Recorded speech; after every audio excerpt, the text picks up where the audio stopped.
Derechos reales de Jorge Avendaño y Francisco Avendaño, el cual forma parte de la colección Lo esencial del derecho, volumen 1, del Fondo Editorial de la Pontificia Universidad Católica del Perú. Capítulo 1. Los derechos reales. Noción. Los derechos subjetivos se clasifican en tres grupos principales: los de la personalidad, los de la familia y los de carácter patrimonial. Los primeros son los que corresponden a toda persona por el solo hecho de ser tal. Los de la familia son los que resultan de las relaciones de parentesco. Los derechos patrimoniales son los que tienen un contenido económico. Entre estos últimos se encuentran los derechos reales. Desde el derecho romano se distinguió entre los derechos reales y los de crédito, personales u obligacionales. Los primeros son los que recaen directamente sobre las cosas.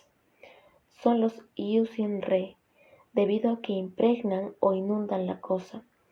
Así, por ejemplo, el propietario puede extraer del objeto todo lo que sea posible. Puede usarlo, puede obtener los frutos o rentas que genere, puede también venderlo, regalarlo y eventualmente destruirlo. Se origina, pues, una relación directa entre el titular del derecho real y el objeto del mismo.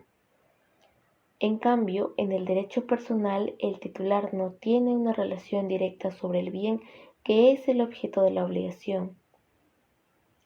Así, en la relación jurídica que nace de un préstamo en dinero, por ejemplo, un contrato de mutuo, el acreedor titular del derecho no puede apropiarse directamente del dinero que se le adeuda. Tiene un ius ad rem, es decir, un derecho contra su deudor para que le pague aquello a lo cual se obligó. Accede al objeto de la prestación a través de su deudor. En esta relación, a diferencia de lo que ocurre en la de carácter real, hay tres elementos: el acreedor, titular del derecho real de crédito u obligacional; el deudor, que es el obligado; y la prestación, que es el vínculo que obliga al deudor frente a su acreedor. Esta concepción clásica del derecho real ha merecido críticas. Se dice que no es exacto que la propiedad, por ejemplo, consista en una relación directa entre el titular y la cosa. Una relación de orden jurídico no puede existir entre una persona y una cosa. Todo derecho es una relación entre personas. Partiendo de este axioma, los personalistas definen el derecho real como una relación jurídica establecida entre una persona, el sujeto activo, y todas las demás, el sujeto pasivo. Esta relación es de orden obligatorio, es decir, tiene la misma naturaleza jurídica que todas las obligaciones. La obligación a cargo de todas las personas distintas del titular es la de respetar el derecho de este último y abstenerse de perturbarlo. Es una obligación pasiva. El sujeto pasivo de esta relación obligacional es así ilimitado e indeterminado en su número. El lazo obligatorio entre el titular y las demás personas se hace ostensible cuando el derecho del primero es violado. La tesis anterior también ha sido criticada. Se califica la concepción de los personalistas de paradójica y arbitraria, porque, por ejemplo, el propietario de un inmueble ubicado en Lima es poco probable que tenga que defender un derecho frente a los millones de habitantes que tenga el Perú. La soberanía del derecho no es tal que todos los habitantes del mundo deban ser declarados súbditos del titular. No conviene caracterizar un derecho por los conflictos a que pueda dar lugar. El derecho debe ser calificado por su actualidad y no por una eventualidad. Lo cierto, más allá de la tesis clásica y personalista, es que toda relación jurídica es entre personas. Son muchas las tesis que distinguen entre los derechos reales y los de crédito. Inclusive hay teorías que niegan la distinción. Volviendo a la noción clásica del derecho real, hay que señalar las dos notas características de la relación real.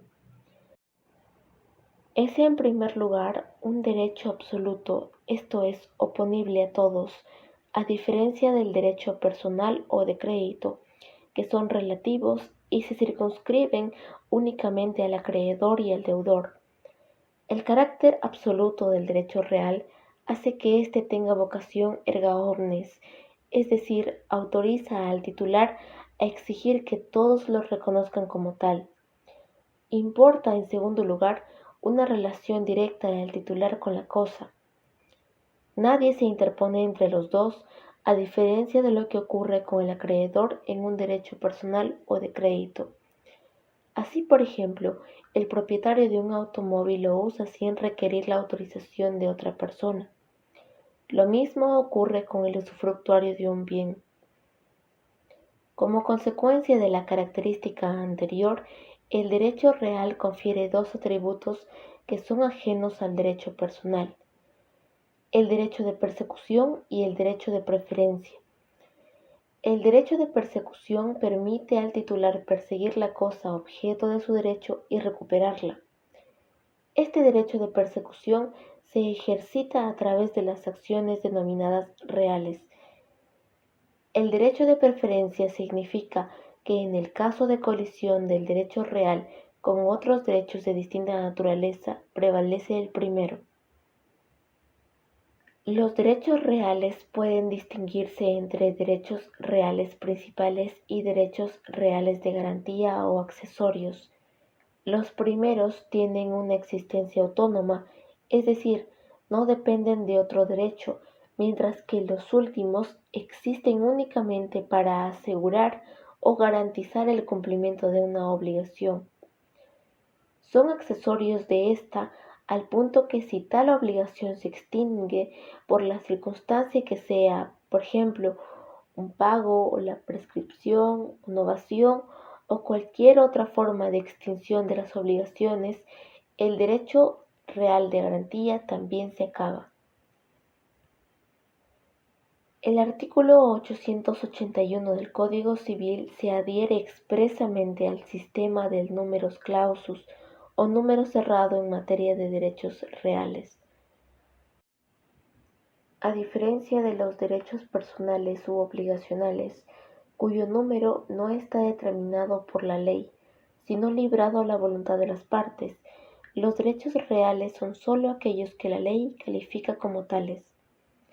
El artículo 881 agrega la frase "y otras leyes", con lo cual se admite la posibilidad de que existan leyes especiales, distintas del Código Civil, que autoricen y regulen derechos reales no previstos en el código mencionado. Es el caso de la Ley número 28677, que se refiere a la garantía mobiliaria, y es el caso también de la Ley General de Minería, cuyo texto único se aprobó por Decreto Supremo número 014-92-EM, y en cuyo artículo 10 se dispone que la concesión minera otorga a su titular un derecho real. Los derechos reales en el Código Civil peruano.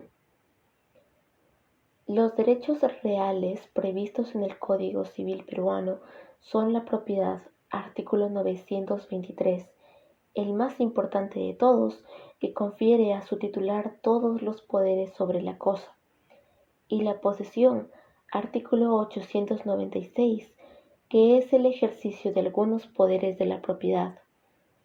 Son también derechos reales el usufructo, artículo 999, el uso y la habitación, artículo 1026. Ellos constituyen las llamadas desmembraciones de la propiedad. La propiedad confiere a su titular tres atributos o facultades: los derechos de usar, disfrutar y disponer. Puede ocurrir que el propietario atribuya por un plazo dos de dichos atributos, el uso y el disfrute, caso en el cual estamos frente a un usufructo, o que confiera solo el uso, con lo que el titular sería un usuario. Y cuando el derecho de uso recae sobre una casa destinada a vivienda, nos encontramos con el derecho de habitación. Hay dos derechos reales más de los llamados principales. Son la servidumbre, artículo 1035, y la superficie, artículo 1030. La primera es una restricción o carga que sufre un predio en favor de otro predio que se beneficie con la limitación del primero. En el pasado se llamó servidumbres prediales a estas restricciones, a diferencia de las llamadas servidumbres personales, que eran las desmembraciones del dominio. Esta denominación es inexacta porque el usufructo, el uso y la habitación no son limitaciones o restricciones a la propiedad, sino desmembraciones de este derecho, de suerte que alguno o algunos de sus atributos corresponden a otro titular. El derecho de superficie consiste en el derecho que concede el propietario de un terreno a otra persona a fin de que ésta construya una edificación y la explote durante determinado plazo, al término del cual lo edificado revierta al propietario del suelo. Los otros tres derechos reales que regula el Código Civil son sustancialmente distintos a los ya mencionados. Son los derechos reales de garantía, que son accesorios de una obligación. Lo principal es la obligación, que tiene como garantía la afectación de un bien. Se trata de la hipoteca, artículo 1097, la antícresis, artículo 1091, y el derecho de retención, artículo 1123. La hipoteca es la afectación de un inmueble. Si el deudor no paga, el acreedor está facultado para hacer vender judicialmente el inmueble y con el importe de dicha venta cobrar su crédito. La antícresis es la entrega de un inmueble para que el acreedor lo explote y con los resultados de esta explotación se cobre su crédito. Y el derecho de retención, finalmente, es una garantía que se presenta cuando el acreedor no garantizado retiene un bien de su deudor que está en su poder, siempre que haya conexión entre el crédito y el bien que se retiene. La prenda estuvo regulada en el Código Civil de 1984, pero fue derogada por la Ley de la Garantía Mobiliaria, Ley número 28677.